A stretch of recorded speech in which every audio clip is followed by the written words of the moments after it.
अनुहार फेरि फेरि षड्यन्त्र नगर। देशलाई खोक्रो पार्ने गरी चलिरहेको आजको चलन चल्तीमा व्यापक हेरफेर र सुधार गर्नै पर्दछ। पुरुषार्थ र उच्च मूल्य मान्यतामा रहेको हाम्रो गौरवशाली देश अहिले सबैले हेप्ने, सबैले छर्के आँखाले हेर्ने, अपमानित जस्तो बन्दै गएको स्वाभिमानी जनताले अनुभूति छ, खिया लाग्दै गइरहेको छ। सदाचारी राजनीतिको युग बितिसकेको छ। घृणाको आगोलाई कतै जलाइदेऊ, पहिले यो आगोलाई मिलेर निभाइदेऊ। अब भाँचिएको टुक्राहरू जोडिदेऊ। उत्पीडनको गुनासो कहिलेसम्म सुन्ने? पहिले अन्याय अत्याचार मुक्त गरिदेऊ। शिक्षा र सभ्यताको नयाँ अध्याय खडा गर्नु परेको छ। अबको क्रममा उत्पादन, उद्यम, इलम, शिक्षा र सभ्यताको नयाँ अध्याय खडा गर्नु परेको छ। देशलाई खोक्रो पार्ने गरी चलिरहेको आजको चलन चल्तीमा व्यापक हेरफेर र सुधार गर्नै पर्दछ।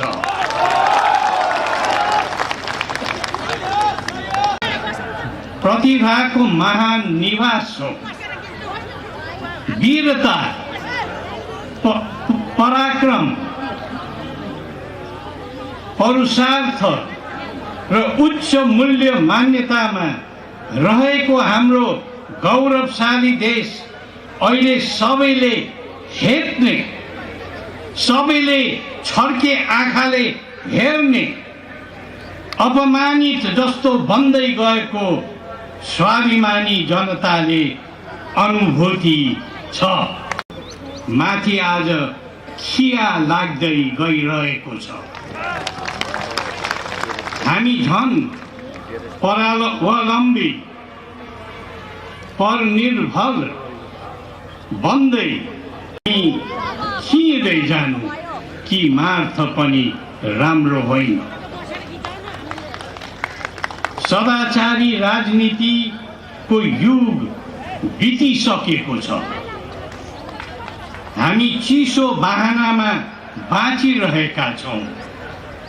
नेपालभित्र हुने र गरिने राजनीतिक तथा शासकीय परिवर्तन, तर हामीलाई लाग्दछ नेपाल राष्ट्रको एकीकरणदेखि आधुनिकीकरणसम्मका यावत प्रक्रियामा हामी नेपालीहरूकै बलबुट्टा र आफ्नै राष्ट्रिय भावधाराबाट सम्पादन भई आएका हुन्।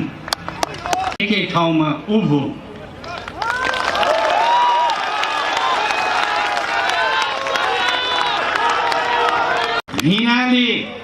घृणाको आगोलाई कतै जलाइदेऊ, पहिले यो आगोलाई मिलेर निभाइदेऊ।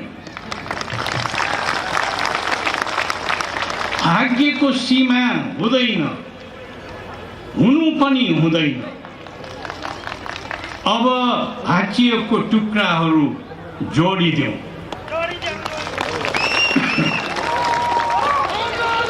उत्पीडनको गुनासो कहिलेसम्म सुन्ने? पहिले अन्याय अत्याचार मुक्त गरिदेऊ। अनुहार फेरि फेरि षड्यन्त्र नगर। त्यसको चालबाट आफूलाई बचाइदियो।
सनातन हिन्दूलाई हिन्दू राष्ट्र बनाउने यो महान अभियानमा हामी हातेमालो गर्दै जुटेका छौं। विश्वको एकमात्र हिन्दू राष्ट्र बनाउने प्रयासका लागि बटुकहरूबाट स्वस्ति वाचनको कार्यक्रम रहेको छ। म बटुकहरूलाई स्वस्ति वाचनका लागि निवेदन गर्दछु। भाषण लाइन राखे तपाईको